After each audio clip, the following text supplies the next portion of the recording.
Hello YouTubers and YouTubees, North Coast T here.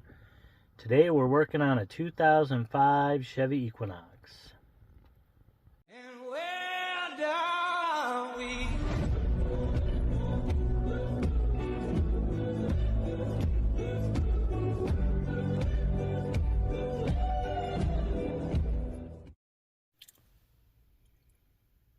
More specifically, replacing the radio.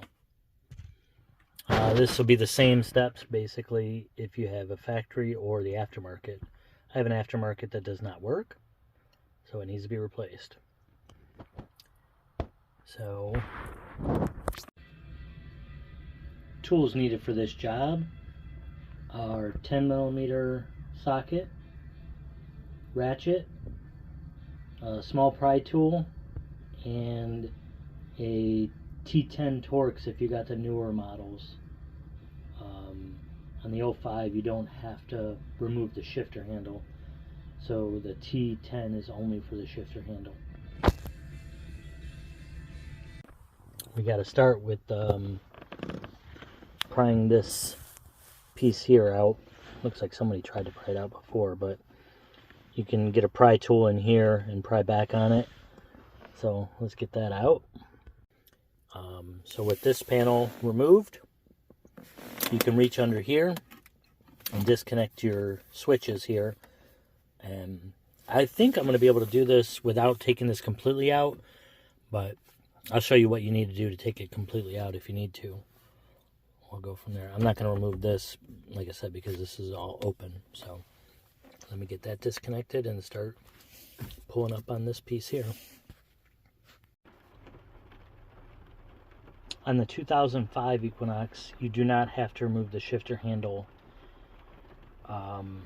before pulling this up, because this is all an open piece here. On the 2006 maybe and above, some of them have a chrome piece here, like a bezel. You'll have to pop that up in order to pull this up, so you do have to remove this. In order to remove your shifter handle, insert your pry tool there, gently pry the chrome piece down, separate from the leather, and you'll have your T10 Torx. I think some of them are Allen wrench, but the T10 or Allen will be right here in the back. And you just back that screw out. You don't even have to take it all the way out, just back it out, and then this lifts right off. This is the plug for your window switches. It's facing back this way. You just depress this and then pull straight down. So that's out. So now we want to pry up on this, either with a pry tool. I think you can just do it by your hand and start pulling up here. So let's get that lifted. I started pulling up on this and then followed it around here, and it just completely popped off. So I don't know if it was really tight or not, but let me get back there and start unplugging it, because it doesn't look like I have enough space to actually take the radio out and replace it. With the shifter down out of park, I was able to just lift this right off. All the wires are pretty much still connected on the back. One plug is off. It seems to be enough room to get in there and replace it, so that's what I'm going to do.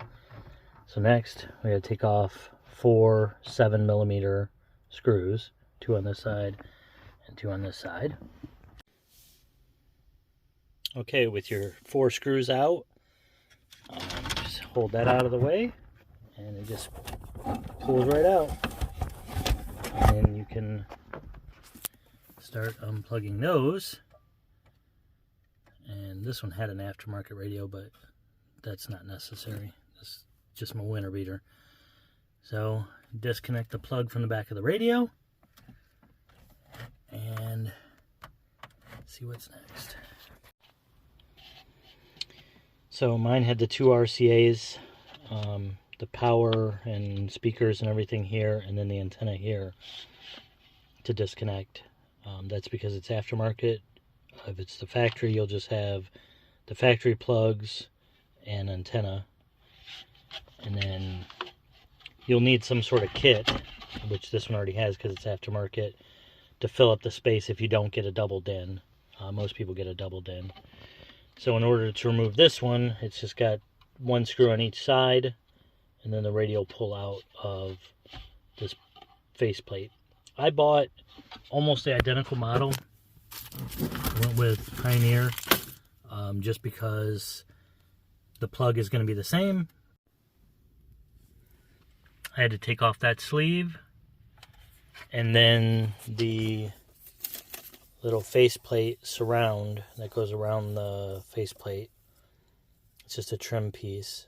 I had to take that off because the kit that was already installed had one on it. And my light is fading fast, unfortunately. I apologize. So, find the screws that fit on the side, put it back together the way it came out, and then start buttoning everything back up the way it was. You just got the 4 screws that hold this in on the sides, and plug, if you unplugged anything, plug it back in and hook it back up. Hope you found this video helpful. If you did, please give it a like, and I hope you have a great day.